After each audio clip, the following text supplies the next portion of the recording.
저희가 이제 네. 지난 영상까지 제작이 되고 난 다음에 사실 꽤 많은 질문들이 들어왔어요. 근데 이 질문들이 어떻게 보면 대표님들의 착각에 대한 얘기를 하는 것 같기도 합니다. 그러면은 법인만 설립하면 다 될 거라고 생각하시는 대표님들이 좀 많은 것 같은데 네. 법인을 설립한 대표님들이 가장 많이 하는 착각 그것도 있을까요? 있죠. 많이 있죠. 네. 제일 많이 착각을 하시는 부분은 어차피 내 회사인데 이것도 내 거고 대표님 것도 내 거고 다 똑같이 생각하시는 경우가 가장 많거든요. 사실 그 생각 때문에 이제 수천만 원의 세금을 추가로 내는 경우가 많이 있어요. 법인을 설립을 했다고 해서 또 회사 돈이 대표님의 개인의 돈은 아니거든요. 법인은 대표님과 별개의 존재고 하나의 사람처럼 생각을 해주셔야 되고 회사 돈은 회사의 자산이다. 이렇게 좀 생각을 해주셔야 돼요. 그러니까 아예 우리가 지난 시간에 얘기했던 것처럼 아예 한 사람의 인격체로 봐야 되는 거고. 그렇죠. 인격체로 보고 걔의 돈을 내가 가져온다. 네. 이렇게 봐야 되는 거군요. 네. 그런데 약간 이런 거 있지 않습니까? 우리 부모도 네. 내가 내 자식한테 돈을 주면 그것도 내 돈이고 그리고 내가 만든 회사니까 오히려 더 내 돈같이 느껴질 것 같아요. 그리고 당연히 내 돈처럼 느껴도 되는 거는 좀 아닌가요? 바로 그 지점이 가장 위험한 거예요. 법인을 오래 운영한 대표님도 이제 이 법인이랑 개인이랑 이런 걸 좀 혼동하시는 대표님도 계시거든요. 문제는 그 순간부터 시작이 되는 건데요. 오늘은 실제 상담에서 가장 많이 발견되는 위험한 법인카드 사용하시는 그런 습관을 알려드릴게요. 가장 위험한 습관 첫 번째를 꼽자면 그럼 어떤 게 제일 위험할까요? 제일 위험한 거는 이 정도는 괜찮겠지 하는 위험하다. 그런 생각 때문에 시작이 되거든요. 처음에는 뭐 3만 원, 5만 원, 뭐 이렇게 10만 원에 작은 금액부터 시작이 되는데 뭐 마트, 주말 식사, 장 보는 거, 뭐 편의점 결제 이런 것부터 시작이 돼요. 하지만 이런 사용이 반복이 되면 수백만 원, 수천만 원 규모가 되는 거거든요. 세무조사는 큰 금액보다 반복적인 패턴을 더 중요하게 봐요. 한 번의 실수보다 습관이 더 위험하다는 거죠. 앞서서 좀 얘기해 주셨던 것 중에 3만원, 5만원, 10만원이 쌓인다는 거는 네. 그렇게 반복적으로 한 10번, 100번이 되면 1000만원이 된다. 이게 세무 쪽에서 좀 예민하게 보는 부분이다. 그렇죠. 근데 이거를 3만원, 5만원, 10만원이더라도 업무상 사용했다라고 하면 그건 어떻게 관리를 해야 되나요? 그래서 기록을 남겨야 돼요. 제가 상담할 때 이제 사용 내역을 물어보면 많은 대표님들이 기억이 안 난다. 그게 뭐였지? 하면서 다 기억을 거의 못 하세요. 그런데 이제 세금은 기억으로 하는 게 아니라 증빙으로 설명을 하는 거거든요. 거래처 미팅이라면 문자, 명함, 카카오톡이나 뭐 이런 일정표 등의 이런 기록이 남아 있잖아요. 요즘은 휴대폰에 있는 그 일정표나 뭐 사진 한 장, 문자 한 통 이런 것도 중요한 증빙이 될 수 있어요. 저 같은 경우에 오늘 같이 올 때 네이버 캘린더에다가 네. 어디 미팅 이렇게 적어놨거든요. 네. 그것도 중요한 증빙 자료가 될 수 있다는 거예요. 그렇죠. 아, 네. 그렇군요. 만약에 조금 나쁘게 생각을 해본다면 돈을 상품권으로 바꿔요. 명절에 우리 직원을 상품권으로 보너스를 주겠다 해서 신세계 상품권 같은 걸로 바꿉니다. 그렇게 구매하는 거는 또 문제가 없지 않을까? 이거 증빙이 되잖아요, 이거는. 이건 어때요? 이거 문제가 없나, 이런 거는? 이거는 상품권 자체는 문제가 안 돼요. 문제는 관리예요. 누구한테 언제 지급을 했는지, 몇 장 지급했는지, 그리고 이제 그런 기록이 남아 있어야 되거든요.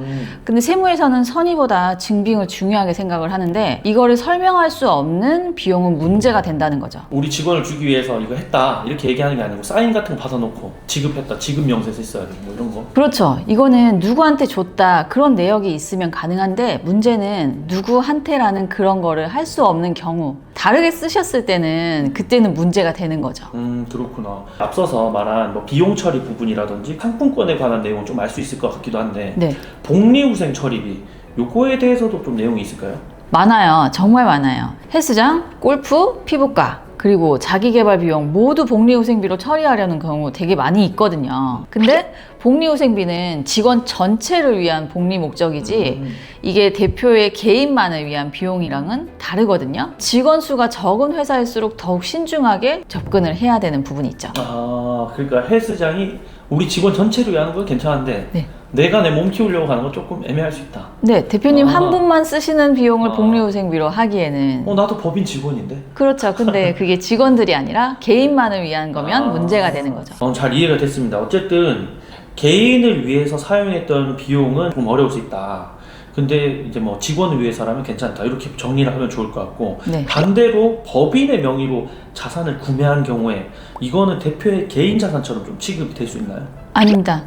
이거는 법인 명의로 구매한 그림이나 금, 또 고가의 자산은 회사 자산인 거예요. 대표의 개인 자산이 아니고, 근데 많은 분들이 이걸 혼동해서 회사 자산을 개인적인 공간, 그런 곳에서 사용을 하거나 보관을 하거든요. 그럼 이 경우에는 나중에는 설명이 어려워질 수가 있어요. 만약 지금 뒤쪽에 저 그림이 하나 보이는데 네. 저걸 제가 한 1,000만 원 정도 주고 샀어요. 꼭 회사에만 걸려 있어야 되는 거군요. 이거는 법인 명의로 샀으면 그렇게 되는 거죠. 집에 있으면 안 되는 거죠. 이거는 회사의 자산이니까. 그리고 사실 이것도 질문이 꽤 많았었는데 출장비 관련해서 얘기가 네. 많더라고요. 이게 네. 소액이기도 하고 네. 때에 따라서는 또 엄청 큰 비용, 비즈니스를 타고 외국을 가신다거나 그런 경우도 있기 때문에 이런 출장비는 또 어떻게 관리를 하면 좋나요? 출장은 어쨌든 비용보다는 목적이거든요. 왜 갔는지, 또 누구 만났는지, 그리고 어떤 업무를 수행을 했는지. 내가 만약에 해외를 갔는데 거기에서 이제 뭐 요식업이나 이런 걸 하시는 대표님께서 거기에 벤치마킹을 좀 하고 뭐 이런 목적으로 갔다. 그거에 대한 결과가 있었다. 이런 게 내용이 남아 있으면 인정이 됩니다. 그런데 출장 보고서까지는 아니어도 일정표나 미팅 기록 정도는 이제 습관처럼 좀 남겨두셔야 되는 필요는 있고요. 특히나 해외 출장 같은 경우에는 이제 금액이 크기 때문에 더 꼼꼼한 이런 관리가 필요합니다. 이게 꼼꼼하게 관리를 잘해야 되는 이유가 조금만 더 디테일하게 말을 해주신다면 어떤 게 있을까요? 쉽게 정리를 해드리면 돈을 버는 것도 중요하지만 우리가 지키는 건 더 중요한 거거든요. 근데 많은 대표님들이 실제 이제 만나 뵈면 매출을 늘리고 돈을 더 버는 거는 엄청 관심이 많고 열심히 하시거든요. 그런데 세금을 줄이고 내 자산을 보호하는 방법은 실상 잘 모르시고 관심도가 많이 좀 적게 있으세요. 실상 지금 현재도 종소세 내고 나서 뒤돌아서면 또 잊으시거든요. 다가오면 또 이제 겁을 내시고 하시거든요. 그런 것처럼 이런 게 작은 하나하나가 결국은 이제 10년 뒤에 엄청난 결과로 나타나게 되는데, 결국 부자를 만드는 건 사람이 돈을 많이 버는 사람이 아니라 돈을 잘 지키는 사람이 부자가 되는 거거든요.